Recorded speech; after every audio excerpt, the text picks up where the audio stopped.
अस्सलाम वालेकुम नाजरीन और सामीन। आप देख रहे हैं ग्लोबल मीडिया फोरम और मैं हूं आपका होस्ट सलमान शाहिद खान। आज जो हमारा टॉपिक है वो वही दो कौमी नज़रिया है जिस पर पहले भी बात हो चुकी है। अब आप देखते हैं कि हमारे मुल्क में मुख्तलिफ इशूज चल रहे हैं जिसमें मुख्तलिफ सियासी जमातों की तरफ से एहतजाज है, जिसमें कश्मीर इलेक्शन के दौरान भी एहतजाज, वहां पर एक जो एक्शन कमेटी थी उसकी तरफ से एहतजाज, और इलेक्शन के बाद भी मुख्तलिफ सियासी जमातों की तरफ से इलेक्शन के ऊपर सवालात उठाए गए। उसके बाद लाहौर में एहतजाज, उस पूरे मुल्क में 7 तारीख को जो है एहतजाज की कॉल दी गई है। अब इसमें देखना ये है कि ये अगस्त का महीना चल रहा है और पाकिस्तान का क़याम जो है वो किस वजह से अमल में आया, और पाकिस्तान को कायम करते वक्त जो हमारे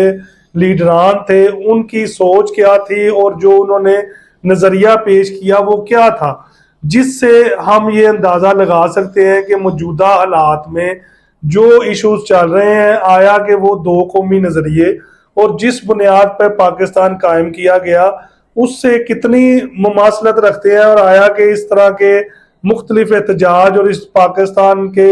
जो मौजूदा हालात चल रहे हैं उसमें क्या करना चाहिए एक आम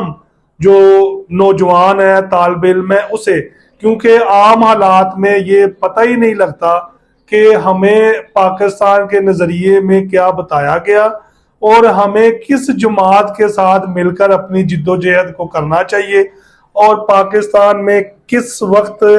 किस एहतजाज की और किस मामलात की ज़रूरत है और किन की नहीं है। अब इसके लिए सबसे पहले नाज़रीनों सामीन हम ये देखेंगे कि बर्रे सगीर में दो कौमी नज़रिए की जो पैदाइश है या दो कौमी नज़रिए की ज़रूरत क्यों पेश आई और पाकिस्तान के एक आज़ाद मुमलकत के कायम करने की ज़रूरत क्यों पेश आई। अब इसमें सबसे ज़रूरी बात यह है कि ये समझना चाहिए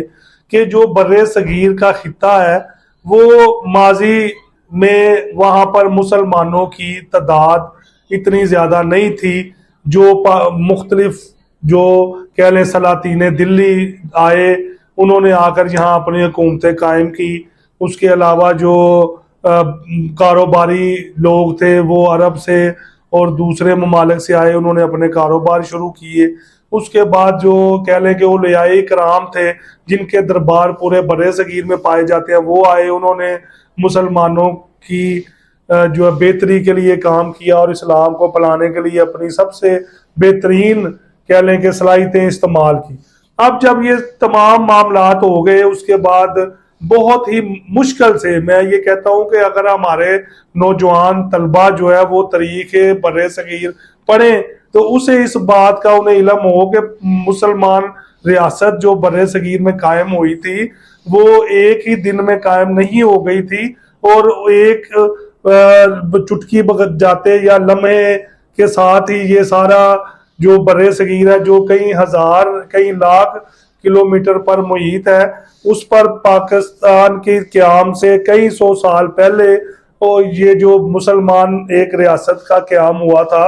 वो बहुत ही तको-दो के बाद, जानो माल की कुर्बानियां देने के बाद और बहुत सी जंगें जो है उसके बाद जो है वो ये पाकिस्तान के क़याम से कई सौ साल पहले बर्रे सगीर में मुसलमान जो रियासत थी वो कायम की गई। उसके लिए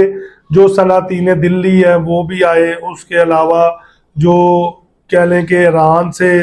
जो मुसलमान बादशाह थे वो भी आए, उन्होंने यहाँ आकर एक मुसलमान रियासत कायम की जिसमें जो कह लें कि सुल्तान महमूद गजनवी, उसके अलावा शहाबुद्दीन गौरी, उसके अलावा जो सलातीन दिल्ली की एक लंबी फरिस्त आती है वो शामिल है। अब जब मुसलमान रियासत कायम हो गई तो उसके बाद जो है आपसी लड़ाइयाँ भी हुई। आखिरी बादशाह जो सलातीन दिल्ली थे यानी जो काबल से आए थे, तो उसके बाद जो है वो ज़हीरुद्दीन बाबर साहब जो मुग़ल बादशाह थे वो आए, उन्होंने अपनी हुकूमत कायम की। लेकिन जब मुसलमानों का बर्रे सगीर में ज़वाल हुआ तो उसके बाद ईस्ट इंडिया कंपनी और यहाँ पर मौजूद जो दूसरी कौमें थी जिनमें हिंदू और सिख सरफहरिस्त थे, उन्होंने बड़े सगीर पर आपस में गठ जोड़ करके एक हुकूमत कायम कर ली और सबको अपना मुखालफ जो वो एक ही नजर आता था और वो थे मुसलमान। क्योंकि मुसलमानों ने बर्रे सगीर पर 1000 साल तक बिला शिरकत गैर हुकूमत की थी, लेकिन उस हुकूमत के दौरान जो अकलीतें थी जिसमें हिंदू अकलियत तो नहीं थे, तादाद तो उनकी ज़्यादा थी, लेकिन हुकूमती मामलात में उन्हें पूरा हिस्सा दिया गया। उसके अलावा सिख थे, उन्हें भी पूरा हिस्सा दिया गया, उनकी रियासतें कायम थी, उनको जो है उनकी जो रियासतें आज़ाद थी, वो जो फिदिया देती थी, जो हुक्मरानों को मानती थी मुसलमान, वो कायम रही। लेकिन जब मुसलमानों का जवाल हुआ, 1857 की जंग आज़ादी हुई जिसमें मुसलमानों को शिकस्त हुई, आखिरी बादशाह बहादुर शाह जफर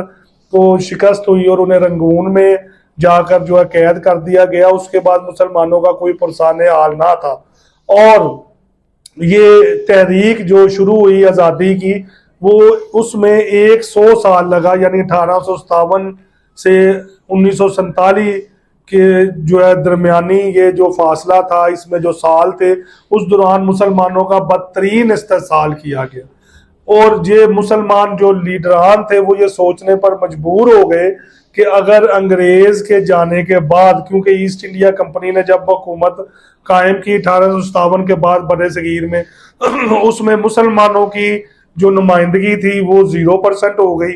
कोई मुसलमान जो है वो हुकूमत में शामिल ना थे, क्योंकि मुसलमानों ने खुद भी बाइकआउट कर दिया। तलीमी निज़ाम जो था